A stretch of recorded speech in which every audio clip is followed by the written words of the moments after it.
Boa noite, a paz. É uma alegria estar aqui com vocês. Espero que seja boa a experiência, né, para ambos. E para quem ouvir a gente, né, num assunto tão delicado, tão importante.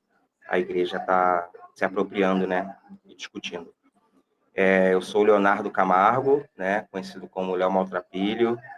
Eu sou teólogo por formação, pós-graduando em Ciências das Religiões. Sou pastor na Igreja Garagem Rio, né, aqui no Rio de Janeiro, e trabalho como técnico de saúde, né, no Centro de Atenção Psicossocial, que é o CAPS, né, com atendimento. E sou educador, né, trabalho em projetos sociais de alfabetização, letramento racial, formação política cidadã, pré-vestibulares comunitários. Acho que é isso. Maravilha, muito obrigada, pastor. Esse nosso projeto, ele tem como objetivo promover o diálogo construtivo, empático e educativo, incentivando a reflexão e o respeito às diversidades religiosas que formam o Brasil. Então, inicialmente, eu gostaria de saber como você define intolerância religiosa e de que maneira percebe suas manifestações no cotidiano. Então, eu acho que até a expressão intolerância religiosa é, de alguma forma, para atenuar, né, o que de fato acontece no nosso país. Eu prefiro definir como racismo religioso, porque a gente não vê a mesma movimentação racista, preconceituosa, ou de demonização, por exemplo, quando a gente vê um filme da Marvel com alguns dos personagens de um deus como Thor, nórdico, né, que representa de uma outra religião, de uma outra cultura. Ninguém se incomoda em comprar um boneco do Thor, mas eu tenho certeza que se fosse um filme de Xangô, que também usa o machado, né, que é um orixá do candomblé, né, eu duvidaria muito que a maioria das pessoas comprassem bonecos e fosse ao cinema assistir o filme. Então, eu prefiro nomear pelo que realmente que é racismo religioso. E as suas manifestações, perdão, caiu aqui.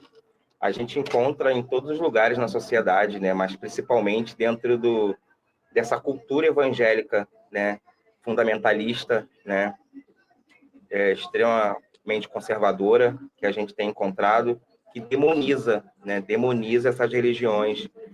E a gente vê a manifestação disso da proibição de crianças, por exemplo, em participar de aulas de capoeira, uma arte tão linda, né? A gente vê muitos casos de vídeos na internet, por exemplo. Se você for no Google, for no YouTube, você vai ver inúmeros vídeos de evangélicos em montes, em terrenos, né, destruindo oferendas, né, despachos, né, dizendo que são demônios.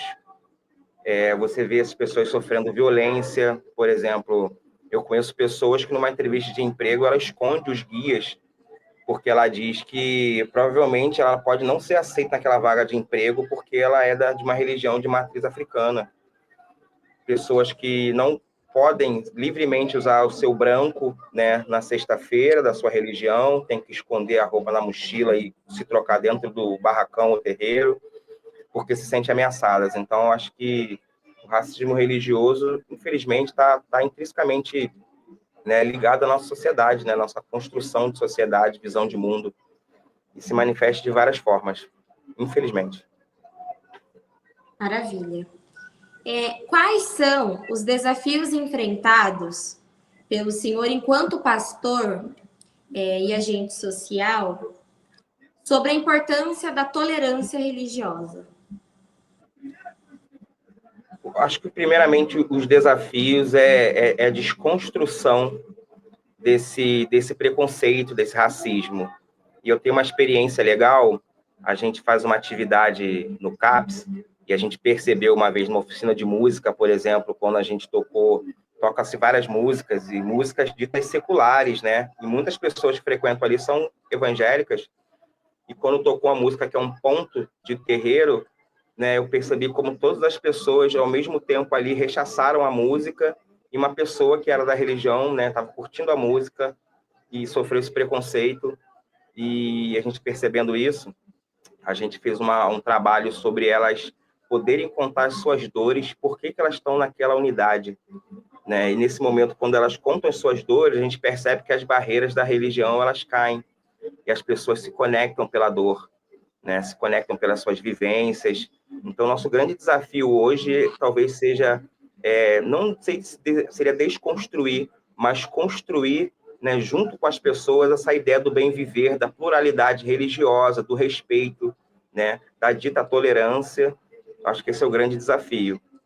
E parte da pergunta foi... Os desafios como agente social e pastor, dentro da igreja. É um trabalho de formiguinha. A gente tem a lei 10.140, por exemplo, né, que é obrigatório nas escolas, né, o estudo sobre história da África, cultura africana e afro-brasileira, e de alguns anos para cá a história, né, das populações indígenas, por exemplo, e a gente não vê de fato isso acontecer, né? Eu percebo, eu faço muito trabalho em escolas, né, principalmente no novembro, falando sobre cultura negra, teologia negra, filosofia africana, cultura afro-brasileira, e a gente ouve histórias, né, muitas histórias muito tristes de alunos, né, que sofrem preconceito, sofrem racismo, e a gente percebe um despreparo enorme das nossas universidades na formação pedagógica desses profissionais, né, desses educadores, educadoras, né, da própria cultura afro-brasileira, né, de falar, por exemplo, estudo de religião nas escolas, às vezes só se trata da perspectiva cristã, né, e não se fala das religiões africanas. Então, a gente precisa de um trabalho de base. Acho que o desafio é fazer a lei de fato acontecer, dar formação para esses professores, para esses profissionais, e a gente poder estar nas escolas, que acho que a escola é o grande lugar de formação de opinião, formação de construção de mundo, de como a gente vai estar nele. Então, acho que a escola é o ponto principal que a gente deve concentrar nossas forças para que a gente possa mudar, talvez, a mentalidade, né, das pessoas. Então. Maravilha. E qual é o papel das organizações religiosas na construção de uma sociedade tolerante e respeitosa? Eu acho que as instituições religiosas têm tudo a ver com isso, né? Toda a história do Brasil é atravessada pela religião, né? Trazida pelos colonizadores e tal. Então, eu acho que o papel das nossas instituições religiosas cristãs, por exemplo, é a gente ampliar os nossos horizontes para um ecumenismo. E quando eu digo ecumenismo, eu não estou falando de sincretismo religioso. Até porque isso tem tudo quanto é religião, inclusive na cristã, né? Chega no Natal, as pessoas falam, eu não comemoro Natal porque é uma festa pagã. Eu falo, gente, o que no cristianismo não é pagão? Né? Se a gente tirar Jesus dali, o resto, meu parceiro. E então eu penso que a gente pensar nesse ecumenismo, né, de forma mais ampla, da relação mesmo, né? Se relacionar com as pessoas mesmo. A gente precisa convidar, né, mães de santo, babalorixás, para nossas igrejas, para falarem nas nossas igrejas. A gente precisa estar nos terreiros. Eu vou em vários terreiros, né? Quando sou convidado por um amigo ou por algum evento, e trago pessoas também da nossa comunidade de fé. Acho muito importante que a gente tenha esse diálogo. Na nossa igreja hoje tem muitas pessoas que ainda frequentam, por exemplo, terreiros, né? Que frequentam a nossa igreja. E não é um problema para a gente, né? Não é sobre sincretismo religioso, é sobre diálogo interreligioso. O conflito existe e o conflito tem que produzir diálogo entre as religiões nesse ecumenismo mais amplo, que a gente possa se respeitar uns aos outros como irmãos.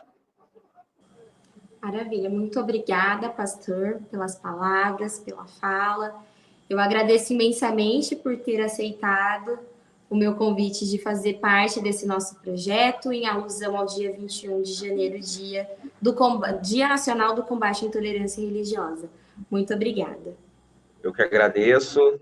Quem for assistir, eu quero deixar aqui minha rede social, Léo Maltrapilho, procura lá, ver as nossas ações da Corrente Solidária, acompanhar nossos posts polêmicos lá. É isso. Sigam lá o perfil da Igreja Garagem. É uma igreja antifundamentalista, é uma igreja que acredita muito que que o único lugar que Jesus é encontrado é no nosso próximo. Seja ele de qual religião for, seja ele de qual cor for, ou de classe social, ou gênero. Então, é uma igreja afirmativa que afirma a vida com abundância para todos e todas. Beijo grande. Obrigadão. Paz.